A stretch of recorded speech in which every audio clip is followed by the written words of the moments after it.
आपने टिकट दिया नवाब मलिक, सना को दिया टिकट, नवाब मलिक को टिकट दिया। महायुति के लोग नाराज थे आपसे कि आपने टिकट दिया, इसके बावजूद आपने उनको टिकट दिया। कल वो थे नहीं, सना को नहीं दिए, सना को बारे में नाराज नहीं थे, नाराज नहीं थे। नवाब मलिक के बारे में क्या है ऐसे राज कि नवाब मलिक को आपको टिकट देना ही पड़ा? वो क्या जानते हैं कि इतनी बेबसी थी कि आपको देना ही पड़ा उनको टिकट? क्योंकि उनको उनके ऊपर जो एलिगेशन हुए हैं वो सिद्ध हुए हैं। वो कोर्ट में वैसा कुछ फैसला है।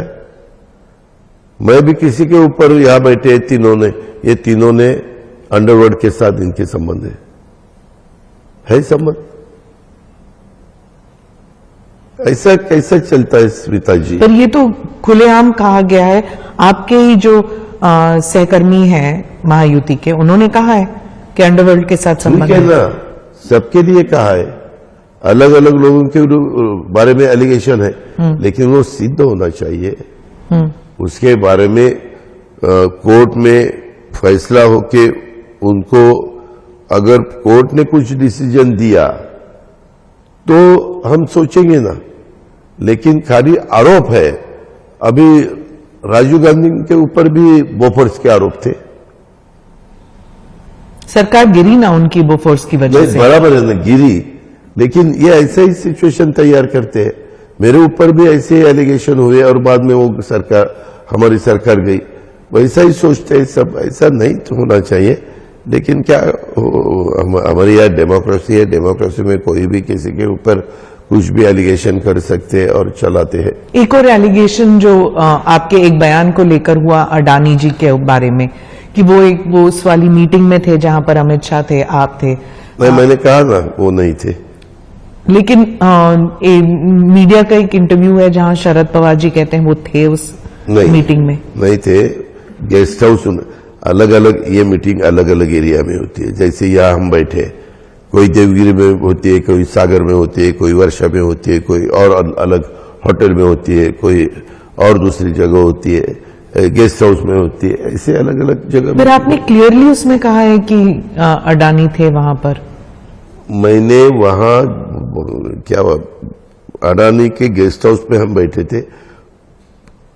एक स्टेट का गवर्नमेंट बनाने के लिए इंडस्ट्री वालों का काम ही नहीं होता।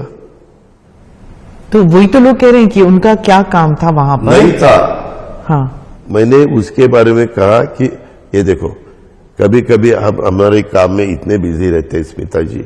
अभी सुबह 2 इंटरव्यू दिए, अपना तीसरा है, चौथा है, हमारा आगे का भी अभी 5 जगह मीटिंग के लिए जाना, ये है वो है। उसमें गलती से कुछ मैं स्टेटमेंट हुआ, मेरे गलती से हुआ होगा। हाँ। मैं आदमी हूँ, आदमी से ही गलती होती है। स्लिप ऑफ द टंग था या आप पर दबाव डाला गया है? बिल्कुल। ये देखो स्मिता जी, आप महाराष्ट्र में पूछो अजित पवार किसी के दबाव को सुनता है क्या? मैं किसी के दबाव के ऊपर नहीं सुनता। मैं यहाँ बैठा हूँ, मुझे किसी के दबाव का कोई कारण नहीं है।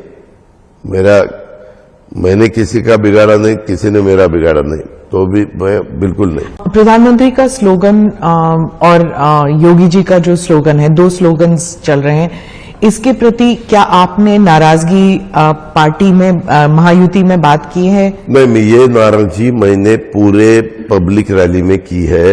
ये आप जैसे जो भी हमें इंटरव्यू लेने के लिए आते हैं, वो अलग अलग चैनल को भी मैंने बताया है।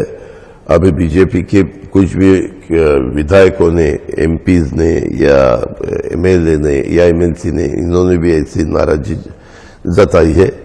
ऐसा इसके बारे में हुआ है। दूसरा, सबका साथ सबका विकास।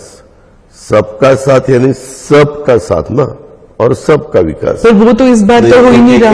एक मिनट सुनो ना, अभी का क्या है, हम सब एक है तो सेफ है। मैंने उसके बारे में ये सोचा है, हम सब यहां जितने भी बैठे हम सब एक है तो सेफ है। इस एंगल से मैं देखता हूं। जी, एएनआई के साथ बात करने के लिए धन्यवाद। से इस चुनाव में आप किंग मेकर हैं, किंग हैं, या फिर कुछ लोग कह रहे हैं कि महायुति के स्पॉइलर भी हो सकते हैं? क्या हो सकते हैं इस बार? मैं बहुत सीधा साधा हूं। मैं महायुति का एक घटक हूं। हमारी पार्टी उसमें इन्वॉल्व है और हमारे महायुति का ज्यादा से ज्यादा सीटें जिताने का हमारा इरादा है। वही हमारा टारगेट है और उसी हिसाब से हम जा रहे हैं। आपने जो सवाल पूछा, ऐसे बहुत से बातें अभी चालू है। ये किंग मेकर है, उसमें मुझे बिल्कुल दिलचस्पी नहीं है, बिल्कुल नहीं है। हमने जो काम किया है, हमने जो योजनाएं लाई है, वो आपने देखा होगा करीबन 2-3 महीने 3 महीने हो गए मैं जन सम्मान यात्रा के माध्यम से महाराष्ट्र में जा रहा हूं। फिर उसके बाद हम सब तीनों मिलके, एकनाथ राव जी, शिंदे, देवेंद्र जी, मैं तीनों मिलके गवर्नमेंट की तरफ से हम गए। जो भी हमने योजना लाई वो समझाने के लिए, उसके जो भी लाभार्थी थे उनको लाभ देने के लिए, ऐसा सब हमने किया। और हमारा एक ही मकसद है, वापिस महायुति का गवर्नमेंट आना चाहिए और वो गवर्नमेंट आने के लिए जितना भी हमें कोशिश करनी चाहिए या मेहनत करनी चाहिए, वो मेहनत हमारी चालू है। अगर आप ये वीडियो YouTube पर देख रहे हैं तो हमारे चैनल को सब्सक्राइब कर बेल आइकन दबाएं और Facebook पर देख रहे हैं तो हमारे पेज को लाइक करें। 8 मिलियन प्लस सब्सक्राइबर, आपके इस भरोसे के लिए बहुत धन्यवाद।